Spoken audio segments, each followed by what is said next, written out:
The things that I always have trouble with is I try to tell my clients to eat more fat, and they're always looking at me like, what the heck are you talking about? That's ridiculous. And so I want to explain why we do this. And where this whole idea that fat is bad for you comes from. It's just kind of one of those things, everybody just knows that fat's bad for you, but why is it? And if you ask somebody why, they'll say because. Like, nobody really knows. So the whole idea came from this guy named Ansel Keys. There were a few other scientists at the time doing it. This is Ansel Keys. He's the one that did the Minnesota experiment study. He also did another study in the 50s. It was called the 7-country study. And this is a chart over here of what he found. He went and studied a bunch of different countries, what they ate, how many calories they got from fat, and what their heart disease rates were. And so what he found was this perfect trend. Japan eats not very much fat. They don't get very much heart disease. And you have the U.S. way at the top, who eats a lot of fat and eats a lot of heart disease. And they have everybody in between. The more fat you eat, the more heart disease you get. So it was like a perfect trend line. The only thing was he had data from 22 countries, and he only published the ones that fit with his hypothesis, which was the more fat you eat, the more heart disease you get. So the countries that ate a lot of fat and didn't get hardly any heart disease, he didn't publish those in the study. The countries that ate almost no fat and got a lot of heart disease, he didn't publish those in the study. So basically he had a hypothesis going into it, and he went out to prove his hypothesis instead of going out to find what he could find. So I want to show you a video from a movie that's called Fathead. It's a great movie. It has a lot of good information in it. It's on Hulu, so you can go to hulu.com, search Fathead, and you can find this movie. But this is just a short little clip to kind of explain what happened with the fat.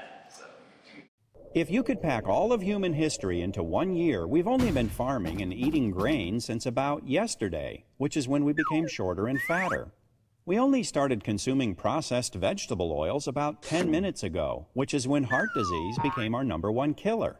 So after examining all this human history, the experts came to the obvious conclusion. We need to eat a lot more of these.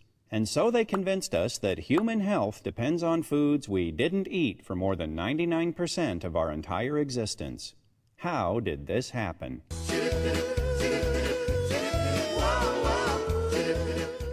In the 1950s, a biochemist named Ansel Keys published a study that compared heart disease and fat consumption in a half-dozen countries. The more fat, the more heart disease. The trend line was unmistakable. Just one little problem. Keys left out countries where people eat a lot of fat but have very little heart disease, like Holland and Norway. He also left out countries where people don't eat much fat but do have a lot of heart disease, like Chile. In fact, Keys had reliable data from 22 countries, and the results were all over the place. But you can't make a big splash in the scientific community with a trend line that looks like this. So Keys did what any dedicated researcher would do. He threw out the data that didn't fit and published his results. His punishment for this bit of scientific chicanery was to get his picture on the cover of Time magazine. Keys became known as the father of the lipid hypothesis, which says that eating saturated fat raises the cholesterol in your blood, and high cholesterol in your blood clogs your arteries and causes heart disease.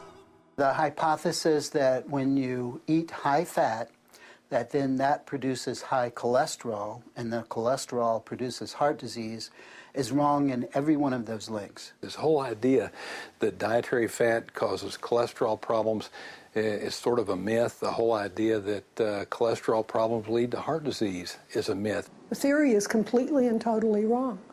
It was a theory that was made out of whole cloth and then pushed. The term artery clogging saturated fat, it's as though it's all one word. It's become part of the zeitgeist. Everybody knows saturated fat is bad for you, but when you get back and you start looking at the medical literature and you root back through to find out where this whole idea came from, it's bogus. So the country with the most heart disease in that study that Ansel Keys did was Sweden, and they had about half of the heart. They ate the most fat and had about half of the heart disease that the U.S. had, which was the highest on his study. So I want to show you what happened a little while later and how this sort of became just common knowledge. It's kind of cool because when I went back and read through sort of the history of just nutrition, I read a lot of doctors' journals and books from before Ansel Keys published this study, and almost every doctor knew that carbohydrates were uniquely fattening. Nobody blamed fat until he came out. There were some people that were kind of on this sort of thing, but it was a cool quote that I found by a doctor, and he said, the biggest tragedy for a physician is to see a fat man eating a potato. And it had nothing to do with fat until this came out, and then it became public knowledge. And this is how it became public knowledge. I'm going to show you. When the government got involved, and it became the USDA guidelines, they wrote the food pyramid. Basically, this happened in the 70s. The committee's original report urged Americans to reduce their risk of heart attacks by reducing their intake of cholesterol down to the equivalent of about 1 egg a day. You know, there were eminent scientists at the time saying this is nonsense. There is no good scientific evidence that either fat or cholesterol, you know, is at the root of heart disease. I said to the professor that I was working with, you know, this is not right. Animal fat's not causing this. And this is not what the data says. I have pleaded in my report and will plead again orally here for more research on the problem before we make announcements to the American public. I would only argue that the senators don't have the luxury that a research scientist does of waiting until every last shred of evidence is in. The McGovern Committee's report was written by a young staff member who happened to be a vegetarian and had no background in medicine or health research. The committee recommended a low-fat, low-cholesterol diet for everyone and offered some ideas that could only spring from the mind of a politician. But Senator Schleifer of Pennsylvania suggested that instead of discrediting the committee's report, the eggmen should be out developing hens that would lay low cholesterol eggs. Soon after the McGovern report was issued, the USDA got into the act. Harold Tucker Foreman, the assistant secretary at the time, believed in the low-fat diet theory and wanted to issue official government guidelines to tell everybody how to eat. To make sure she was on solid scientific ground, she consulted with Philip Handler, the head of the National Academy of Sciences. Just one little problem. Handler told her the McGovern Committee's report was nonsense. So she did what any dedicated government official would do. She ignored him, shopped around for scientists who agreed with her, then issued the guidelines. Thanks to a handful of politicians with no background in science, the heart-healthy benefits of a low-fat diet became official government policy. And real scientists got the message loud and clear. Tell us what we already believe, or you can say goodbye to your lucrative government funding. So, in the 70s, this whole low-fat diet thing really became, it's not law, but it became, government policy. That was, everybody is told to eat this diet now. So, there's been a lot of studies done on this since then. Probably the biggest and most famous one is the Framingham study. The researchers followed the entire population of Framingham, Massachusetts, and they followed their fat intake, their cholesterol levels, and heart disease rates. And this was the director of the study, William Castelli. He said the more saturated fat one ate, the more cholesterol one ate, the lower the person's serum cholesterol. And George Mann was another researcher in the study. He said the lipid hypothesis is the greatest scientific stand of this century, perhaps any century. If you go back and read this study, there's no link between cholesterol and heart disease, but you can find, especially in like health magazines and even on some doctors' websites, you'll find this study being quoted as a link for cholesterol and heart disease. Because what happens is, in the abstract, when somebody writes an article for a magazine, most of the time they're just reading the abstract of the study. They don't really go in and run the math and look at the data.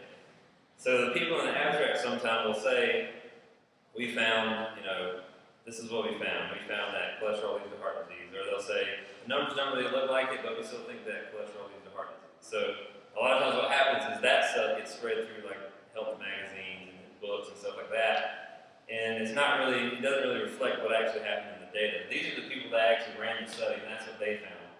If you go back and look, there's really no link with cholesterol, dietary fat, heart disease. So the moral of the story here is that fat is not bad for you. I'm going to skip through that. Your hair, your nails, immune system is fat dependent. Lauric acid is a fatty acid that enhances the immune system. And a lot of times what happens is people who go on low-fat, low-calorie diets end up frail and sick, and they wind up being cold all the time. Also, especially for kids, this is so important for kids. Mother's breast milk, human breast milk, is about 80% fat. It's so crazy to me that we take milk that we give to our kids and feed them skim milk, or we take the fat out of the diet. The stuff that in nature, if you were living in nature, the stuff that was created for us to eat as kids is almost all fat. And what we do is take the fat out of our diets. We've seen ADD skyrocket if, I guess the disease was created maybe as a result of this, I don't know. But I do know that they have successfully treated it with butter, adding saturated fats in the diet, adding whole milk, especially raw milk, to kids' diets. They've treated it without medicine. So your brain is almost all made out of fat. It's almost totally, completely fat. So it's kind of crazy to think that you would want to get rid of that natural substance, especially in a kid's diet. So, these are the people that eat the most fat in the world right here.